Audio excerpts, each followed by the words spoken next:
Alistair Kennedy from GfinityEsports.com. Thank you, first of all, Stephanie, for taking the time. I can imagine you're going through a load of these today. No, my pleasure. I like talking about this shit. Awesome. So, and I'll apologize as well. As a father of three, I'm full of the cold. So that on top of me being Scottish might not help. I can't wait. Let's see what happens, Alistair. Awesome. Okay. So, first of all, Twisted Metal season two is almost upon us. Season one, I've got to be honest, as a games fan, I thought, why? When I first heard about Twisted Metal. As a kid, obviously in the 90s, I had Twisted Metal on PlayStation, and it's not the one that would scream, make a TV show for me. Mm-hmm. Um, so can you give me any insight on what the thinking was behind it? Because it's steeped in lore, it's steeped in Easter eggs, and it's fantastic. But what was the thinking behind it, and what drew yourself to Twisted Metal in the first place? I mean, I don't know the thinking behind it other than I guess, here's this IP that like you said, it's like it's filled with kind of a fan base that really love the games, but also the game is just a bunch of cars like smashing into each other. That's the whole point of the game, right? So like how do you turn that into a story? And I think Rhett Reese and Paul Wernick are so good at creating these like weird worlds, and then are them kind of giving the show over to MJ. And Michael Jonathan Smith is our showrunner, and he's a huge fan of the games and like played them like you did, like knew them kind of inside out. So I think what he did was kind of just use his imagination and like crack the thing open, right? Like what else can he get out of it? What else can he make out of it, right? And it, in a way, that's a lot of pressure off because there's no, in the original games, there's a bit of story and there are characters, but there's it's uncharted territory. So for a writer, it's kind of wonderful. It's just a jumping off point. For me, I was really, after Brooklyn Nine-Nine, I was really, really interested in doing more action. I got a little tiny taste of it in Brooklyn and I wanted to do more. But I also love comedy. So I was looking for something that I wasn't sure I was going to find, which is an action comedy series. And when Twisted Metal came along and Anthony Mackie was producing and attached to it to star, I was really, really excited to get that audition because I just thought, I know I could bring something to this that would be really honest and real and also hopefully really funny. I mean, it makes me laugh, so I'm hoping that that translates to viewers. I found it funny. I thought it was absolutely hilarious. Obviously a fan of Brooklyn Nine-Nine, but with Anthony Mackie, I did hear a story that you almost killed Captain America throwing Yeah, an I've almost killed Captain America multiple times, so I don't know what that says about me as an action hero. Feels like I'm pretty strong. Very, very dangerous to deal with. Anthony's just being a baby. I mean, I threw an axe kind of near his head. I may have accidentally almost crashed us into a wall. He's fine. He lived to tell the tale. He's fine. excellent. Well, I will say that your chemistry absolutely translates on screen in this universe. It's fantastic. I honestly think it's probably one of the best things that I've ever seen either of you in, and that's including Thank Brooklyn. you. That's really kind. Thank you. For me, quiet, and this is, I know you're a wonderful voice actor. I know you're a wonderful actor. I know you're fantastic on stage as well. In the first episode and a half, Yeah. you had little to no dialogue. Yeah. I genuinely believe that with your facial acting, you could have pulled off the entire series without saying a word. Was that ever a consideration, considering the character's name that you know You of? know, yeah, well, when my agent first told me about Twisted Metal, she was like, "Now look, you really don't talk a lot in the first couple episodes." And I was like, "Well, let me read them. Let me read the episodes. Let me see what it is." And as soon as I read it, I knew like, "Oh, there's so much here. There's no dialogue, but it doesn't matter because like what she's going through is like it's bigger than words at that point." And I was truly I was excited. And side note, Alistair, it's really a joy to act when you don't have to memorize words. Ooh, so whoo, it's easy. Like it's easy in a totally different way. I think it could have. like it reminded me of the old silent movies that Yeah, honestly, like yeah. those scenes could have been. It was so well done. It Oh, was thanks. That's really kind. Thank you. honestly, I truly loved that. In the original, sorry, in the first two episodes, also, you had Richard Cabral, who is a wonderful actor.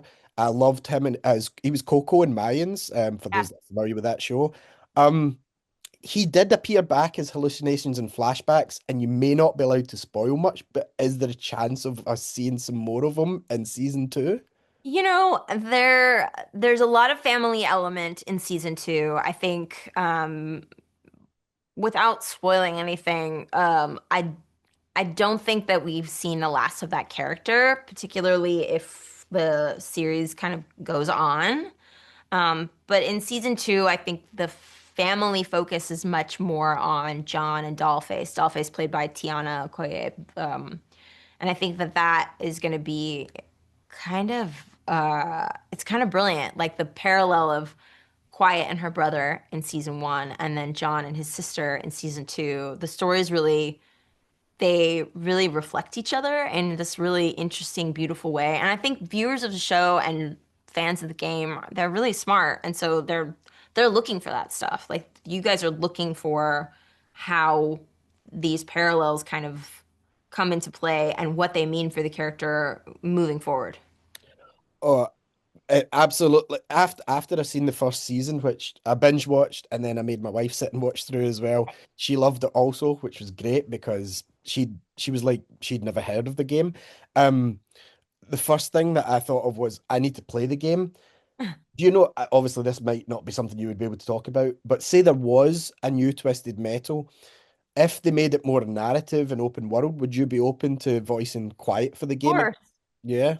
I think contractually I'm obligated to do such a thing. I'm not totally sure, but I bet I am. But yeah, it would be like a dream. I mean, the open worldness of it is exactly what the show is doing, right? Like it really has opened up the world and like there are all these we kept talking about like we kind of nicknamed season 2 level 2 because the show really does like you sort of think that you know the terrain and then boom you're in a new level and then boom you're in another like section of especially for the season 2 it's this tournament, right? It's this tournament to get your greatest desire, your greatest wish.